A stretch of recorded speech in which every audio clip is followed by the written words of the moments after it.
जीवन में हर व्यक्ति सफल बनना चाहता है, लेकिन सफल बनने के लिए आपको अच्छे विचारों को अपनाने की जरूरत है। गौतम बुद्ध के उपदेशों से आपके जीवन में सकारात्मक बदलाव आते हैं और इससे आपका जीवन बदल जाता है।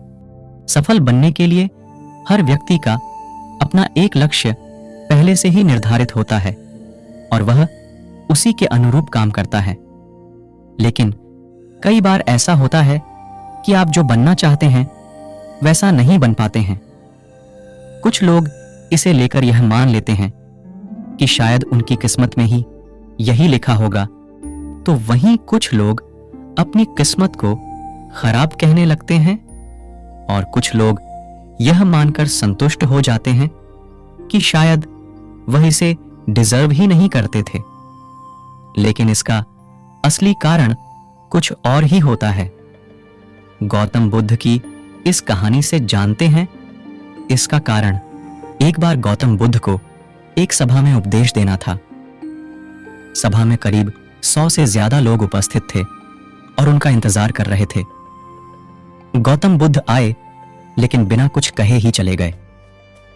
बुद्ध का ऐसा व्यवहार देख सभी हैरान रह गए, लेकिन किसी ने उनसे कुछ कहा नहीं। अगले दिन फिर से सभा का आयोजन हुआ, लेकिन आज सभा में उपस्थित लोगों की संख्या घटकर 100 से 80 हो गई। आज भी बुद्ध ने ऐसा ही किया। वे सभा में आए लेकिन बिना कुछ बोले चले गए। आज भी लोग हैरान हुए, लेकिन बुद्ध से किसी ने कुछ कहा नहीं। अगले दिन फिर से सभा का आयोजन हुआ और लोगों की संख्या घटकर 50 हो गई। बुद्ध फिर से सभा में आए और बिना कुछ बोले ही चले गए। आज भी बुद्ध से किसी ने कोई प्रश्न नहीं किया। अगले दिन फिर से सभा का आयोजन हुआ और इस बार लोगों की संख्या केवल 30 थी। आज भी बुद्ध बिना कुछ बोले मुस्कुराकर चले गए।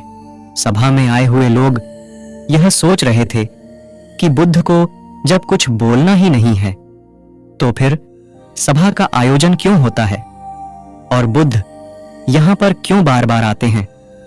आखिर बुद्ध को कुछ बोलना नहीं तो बार बार सभा का आयोजन क्यों हो रहा है। सभा में मौजूद लोगों को गुस्सा आ रहा था। अगले दिन फिर से सभा का आयोजन हुआ और आज सभा में केवल 15 लोग ही उपस्थित रहे। लेकिन आज गौतम बुद्ध ने अपना स्थान ग्रहण कर लिया और उपदेश देने के लिए बैठ गए।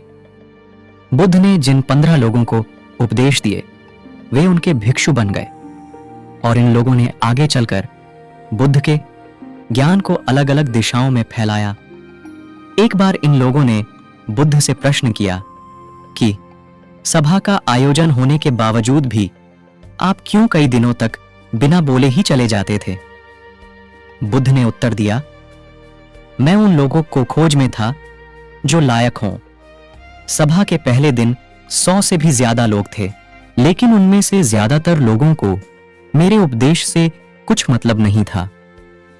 इसके बाद जो लोग अगले दिन आए उन्हें भी मेरे उपदेश से कोई मतलब नहीं था। वो तो केवल इसलिए आए थे क्योंकि वो देखना चाहते थे कि आखिर सभा में होता क्या है। लेकिन मुझे ऐसे लोगों की तलाश थी जो मेरे ज्ञान को जन जन तक पहुंचाए। मैं कई दिनों तक इसलिए बिना बोले चला गया क्योंकि मैं यह देखना चाहता था कि आखिर वो कौन लोग हैं जो सच में मेरे उपदेश को सुनना चाहते हैं और जिन्हें वास्तव में ज्ञान पाने की प्यास थी। ऐसे लोग ही रोज आते थे और अंत तक आए। गौतम बुद्ध कहते हैं कि जिनके भीतर धैर्य था उन्हें मुक्ति का मार्ग मिला और जो लोग जल्दबाजी में थे वो आज घर पर बैठे हुए हैं। बुद्ध कहते हैं कि जिन लोगों में धैर्य का गुण होता है वे जीवन में कुछ भी पा सकते हैं, फिर चाहे आपका लक्ष्य कुछ भी हो। बिना धैर्य के कोई भी सफलता के लक्ष्य तक नहीं पहुंच सकता। आज भागदौड़ भरी जिंदगी में लोगों में धैर्य नहीं है। सभी में जल्दबाजी और शीघ्र अतिशीघ्र किसी कार्य को करने की होड़ मची है। लेकिन गौतम बुद्ध बताते हैं कि अपने भीतर धैर्य को कैसे बढ़ाएं। बुद्ध कहते हैं कि निरंतर अभ्यास से हम अपने भीतर के धैर्य को बढ़ा सकते हैं।